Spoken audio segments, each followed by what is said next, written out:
Over in France, defending champions and three-time title winners South Africa will begin their Rugby World Cup campaign against Scotland later on Sunday. The Springboks are favoured to retain the trophy, with star veteran Fan de Klerk set for his 50th test in the opener in Marseille. CGTN's Cesar Du Plessis reports.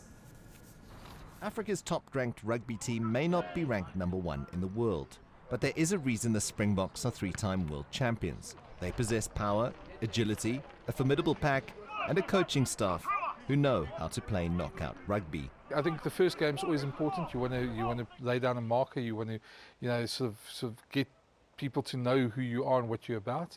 They're defending champions. They've got a tough pool, and the thing is as well, everyone's talking about the Ireland game, and that's their biggest rivals. But if you don't get past Scotland, then suddenly you're in this sort of do or die situation. So you can't really. You need to go in, lay a marker, win that first game, and then obviously concentrate on the next one. Well, I think the conditions can suit us quite well. It's the weather is superb. It's end of summer almost there. So I think it's not going to be too hot, not too humid. The pitches are brilliant, which we've seen over the last few years. Obviously, the French bring a lot of emotion and passion into the game, which I think is brilliant.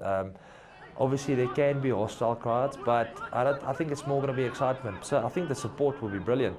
With a squad that boasts several players from the 2019 World Cup winning team, it's difficult to look past the title threat the men in green and gold pose to the rest of the competition. When you see where they've got to now, they've sort of almost molded a team that they've got two players in each position that are just as good. It's hard to tell now which is the starting lineup and which is the reserves at the moment.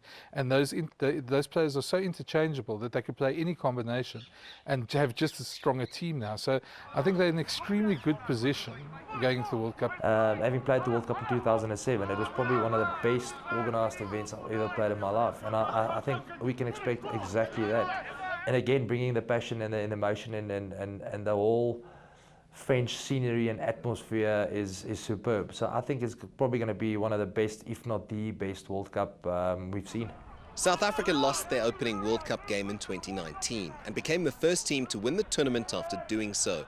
However, Siya Kolisi and his men are not expected to lose to a plucky Scotland and will see the game in Marseille as an opportunity to lay down a marker to the rest of the group that includes Romania, Tonga and the world's top-ranked team, Ireland.